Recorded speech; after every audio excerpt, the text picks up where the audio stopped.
Meghan Markle and Prince Harry's opposing news strategies are under the spotlight as Paul Burrell, Princess Diana's former butler and once her rock, speaks out and says that he believes Meghan is planning to leave Prince Harry to marry a billionaire and eventually fulfill her goal of becoming the governor of California. Now, we're going to get analysis and look into what's really going on with Prince Harry's biographer, our royal mastermind, Angela Levin, in just one moment. But first, look at this quite shocking and explosive claim, although a claim that I believe is very much anchored in reality, from Burrell. I think the two cultures which came together in the marriage of Harry and Meghan, there's a fault line down the middle of it. And I feel that will crack one day. Think about it. Harry came from this very busy world of the royal family with lots to do. Even in his spare time, he could play polo and do whatever he wanted. He sat in Montecito, twiddling his thumbs, thinking, what do I do next? What is my role? Where is my work? And I think that will wear thin in time.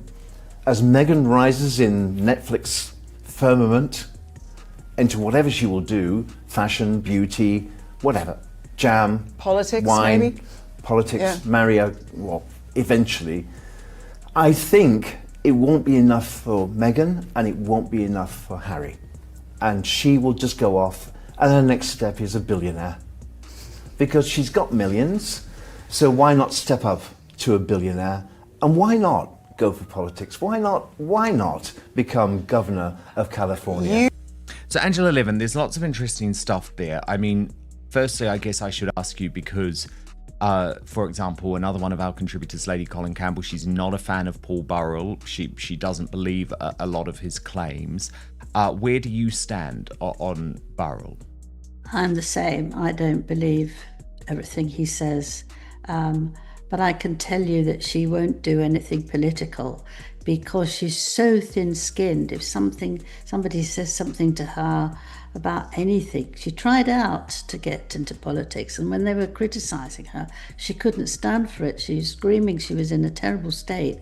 You can't be nasty to Meghan. You have to let her have her way. Now, also, if she did, then there would be a huge, a lot of people who are going to look back at her past. And we both know, although we can't say it, that her past is very, very difficult. And if people get to know what that is, she can't possibly become anybody important doing it. Because the lies would finally be exposed, Angela? Yeah, of course it would. I mean, that's what they do. America, even more than the UK, they dig very deeply and they're not told off, they're not put to prison, they're not sued for anything. So she's not going to risk it. And also, she can't actually be not at the top, you know, and not at the top, just doing a small place in America. You've got to take the lot, and she's not going to do it. It's a huge relief. I mean, I wondered at the beginning if that's what she would try to do, but reading about what happened and seeing how she couldn't take it, she's not got a chance there, so that's all right. And I don't think that's even anything worth saying, really. No, with the millionaire.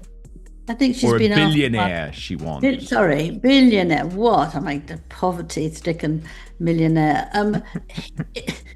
She doesn't want a pauper. She doesn't want another pauper, Angela, like Harry. You know that he's not rich enough for her. Okay. Of course not. And he doesn't know how to deal with money because he hasn't had a chance to learn. I think she's been after people who are extraordinarily rich for quite a long time now. And I don't know whether they're not interested in her or she hasn't fancied them, but she's still hanging on to Harry because she can't find the right person.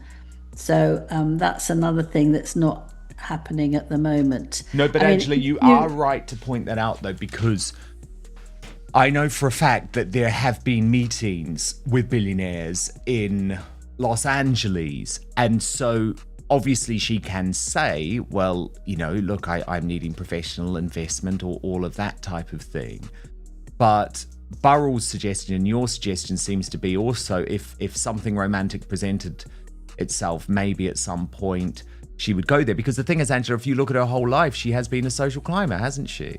The royal rumor mill is on fire again. Former palace insider Paul Burrell claims Meghan Markle's next move isn't just a brand pivot, it's an exit strategy. In his telling, Meghan's eyes are on a billionaire romance and, eventually, a run at the California governor's mansion. Meanwhile, Harry looks stuck between two worlds: the high-octane duty of royal life he left behind and the quieter Montecito routine that doesn't quite fit. Two strategies, two futures, one marriage sitting on a fault line. Yeah, it's not a sort of romantic, actually. It's gathering money, isn't it? It's nothing to do with romantic. I mean, if you remember, the Queen said to her cousin, the late Queen said to her cousin, I felt that Meghan didn't actually love him and didn't really care for him. That's what was what she said, and of course she's spot on.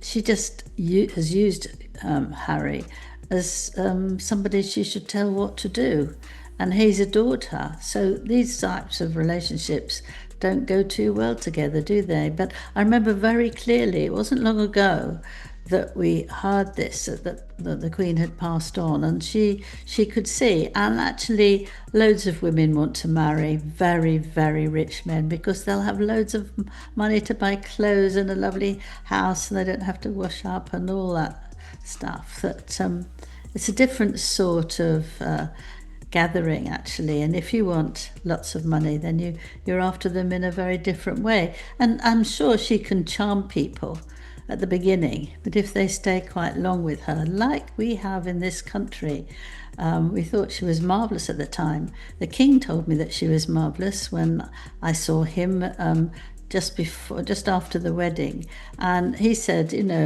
we talk, it's very interesting, she's so nice. Everybody liked her, but once they realised what she was really like, as we now see, they don't. So anybody who's got a nerve in their head would know, be careful, watch out. Indeed. Angela, it was also really interesting how Paul Burrell sort of spoke about what he believes Harry saw in Meghan when they met. And obviously you were still writing your biography of Harry around that point. So I'm interested to know your take, but just watch his first and then I'll get you to react. Yeah, I can't wait to tell you. I truly believe that when he met Meghan, she whispered into his ear.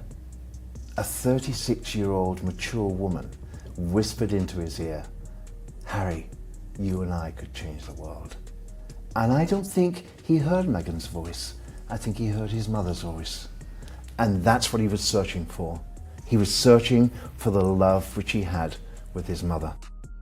Is he right, Angela? Burrell paints the split like this: Harry, raised in relentless purpose. Military, charities, the firm, now searching for a role. Meghan, ascending in media and lifestyle, always scanning for the bigger stage. He suggests the glamour, the deals, the power circles, fashion, beauty, politics could outgrow the marriage, with millions no longer enough when Billionaire is on the board. It's a cinematic storyline. Ambition meets uncertainty, the clock ticking on a partnership that launched as a world-changing love story and now faces the pressure of incompatible destinies. Well, there's a sort of a link there, but let me tell you, she had loads and loads of perfume that Diana wore, and he was absolutely astonished that she loved that perfume just like his mother did. Add that 1 and 1 equals 3,000, and it's ridiculous. She did it on purpose, of course, I'm sure of that. But with the other thing, Meghan was very, very cunning. At the interview when they got engaged, done by the BBC, learned a lot about that, because Harry said, I know that up in the sky, my mother is still looking after me and telling me what to do. And Meghan was saying, that's right, that's why, you want me, because she'd love me. And Harry would say, yes, I can see that. And it's sort of, I'm not saying the exact conversation, but she was prodding it, that she was feeling what Diana felt, and she could pass that on to Harry, and the idiot actually took that for what she was saying. But she kept on bringing in Diana about everything she was saying, how they should move, and what they should do. So that's what actually got him going, and it was a terrible mistake, because it doesn't happen like that. He might feel something from his mother, of course, but I feel, and anyone I've spoken to really feels, who has met Dana, would feel that Meghan was an absolutely awful woman, because don't forget, she did love the royal family, even though she couldn't actually operate in there. She was kind and knew the late Queen very well. She'd go over there for tea, and she was very well behaved. She was charming. It was just a big mix, which I blame the grandmothers, because they both knew that Diana had a difficult life as a child, and that she was already cutting herself, and that she would be very difficult. But they wanted the two to get together. And of course she was taken to the doctor to make sure that she was a virgin. Can you believe it? So that's slightly off the track. No, it shows you how much I guess things did change in the generation between when Meghan Markle entered the royal family, which brings us nicely to our next point, Angela, which is that Paul Burrell claims that when Meghan entered the royal family, it was so different to Diana, because the problem is that Meghan at that point was so determined to become a star. Watch this. But here's the twist. Royal biographer Angela Levin isn't buying the political arc. Her take, Meghan, she argues, is too thin-skinned for the knife fight of American politics, where every file gets opened and every narrative is challenged. Levin also floats a psychological angle. Harry, grieving and idealistic, drawn to an echo of Diana's promise to change the world, and says Meghan smartly positioned herself within that myth. If Levin's right, the governor dream is a non-starter, and the real drama isn't the ballot box. It's the battle over image, influence, and who leads the brand called Sussex. Believe that Meghan Markle thought she was marrying into a sort of a starring role in the royal family, and then but then it became apparent that Catherine, as the wife of William to the heir, was the real star wife, and then and she struggled with that. Yes, I don't think Meghan ever considered being a supporting actress. I think she wanted to be a star. I think that is one of the huge problems, isn't it, Angela? Because when you were writing Harry's biography, did he accept his role as spare? Because Diana always really tried to get him to understand, even though he was just a young child, really, that he had to. His life, as difficult as it might be, one of the main purposes of his life was supporting his brother, was going to be supporting William when he became king. And it felt like Meghan Markle really stamped in him this horror at the idea of being a spare. Before he was with Meghan, did you ever understand that that's how he felt about being the spare, or was it her who changed that? It was her that changed that. I mean, he told me lots of stories about what he was like with William, how they were the only two that could trust each other, and that he was determined to be on his right-hand side, that he will always look after him.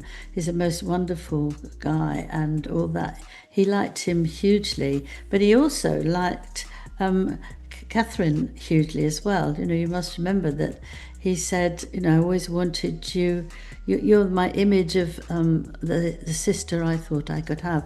And they used to giggle and roar with laughter up on the balcony because they got on very well. And Catherine and William made sure they did lots of things together. He did say to me, I'm getting fed up with being the third and being, you know, the lonely one. but I've got to find the right person to get married. So he wasn't nasty. I mean, I think it's perfectly reasonable to say that. You know, you're jealous of a happy marriage. You don't have to be spiteful, but it makes you long for it yourself. So I'd excuse him for that. But Meghan couldn't stand any of it. You know, when they went to Australia soon after they were married, and she was just beginning to be, well, she was pregnant, so they say, she was incandescent that she wasn't going to get money for it. She thought that everything she went to, she should be paid. So she was absolutely furious. And also she did not want to walk behind Catherine. She thought it was ridiculous. And if you go back and see lots of photographs, you see that, film, she would be pulling Harry so they would get in front, and the aides would come back and shove them back. I mean, it was pathetic, but she did. Why should I be behind her? And Harry one day went into his mother and said, you know, Meghan should take over from Catherine because she's a self-made woman and Catherine is not. Now that's just Catherine talking. It's a hierarchy thing, and it's not. And he wouldn't listen to that, even that himself. But she was furious, and she couldn't bear it. And that's when she started lying about she wasn't allowed out, she couldn't go anywhere, she couldn't fly anywhere. And then it turned out that she'd flown to 10 or 12 places. She pretended that they locked up her passport. That was all a lie. I mean, the whole thing.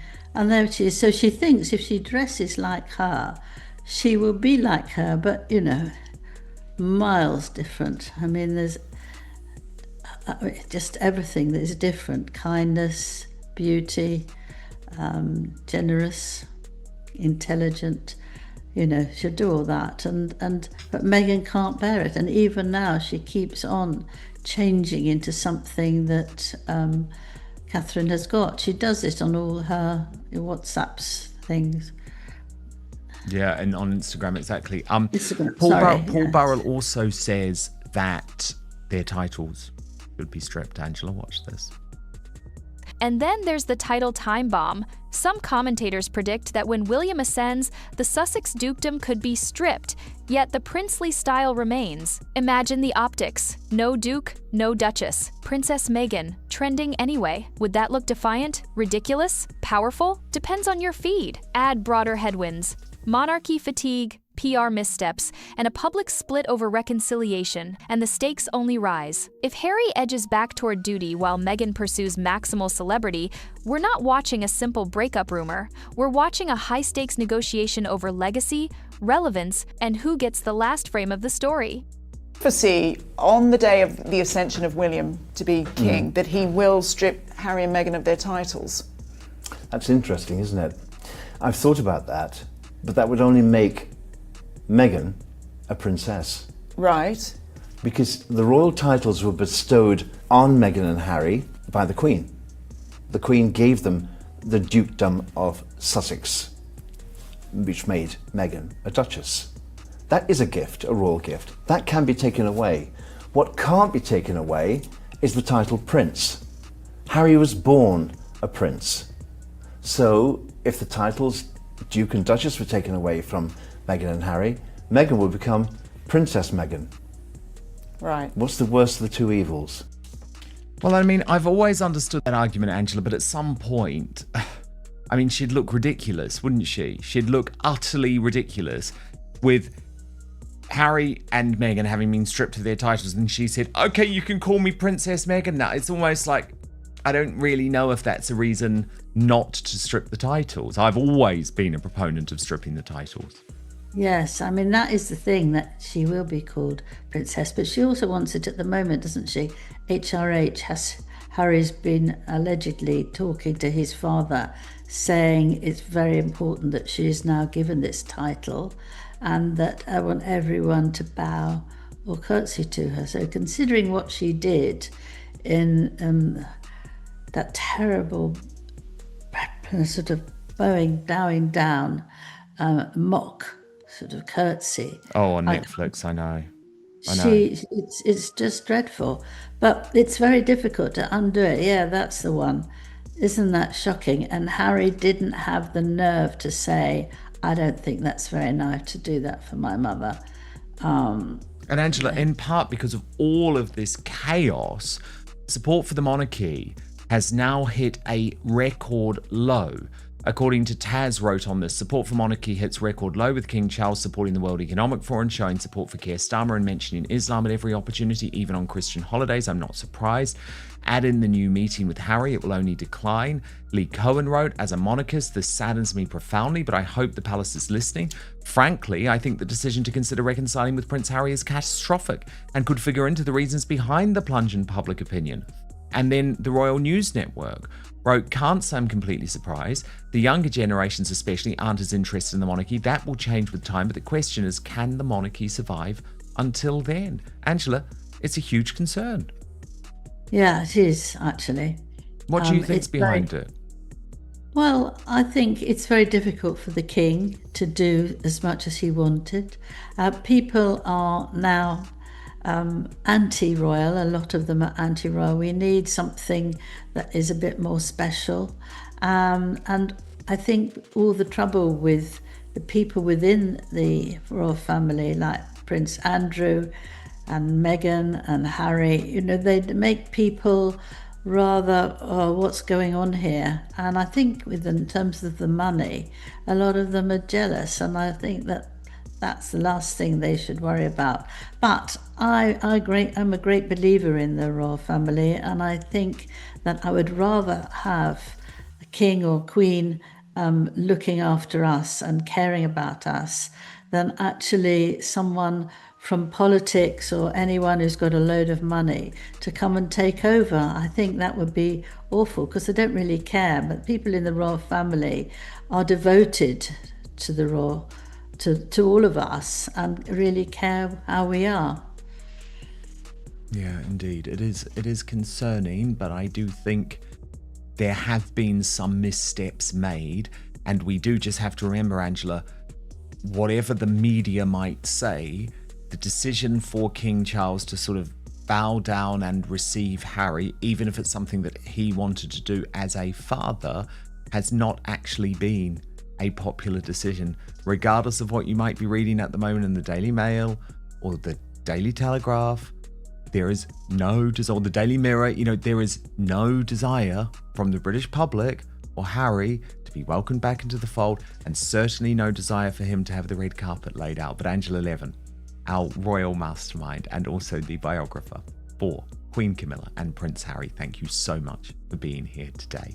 Bottom line, the louder the whispers, the clearer the crossroads.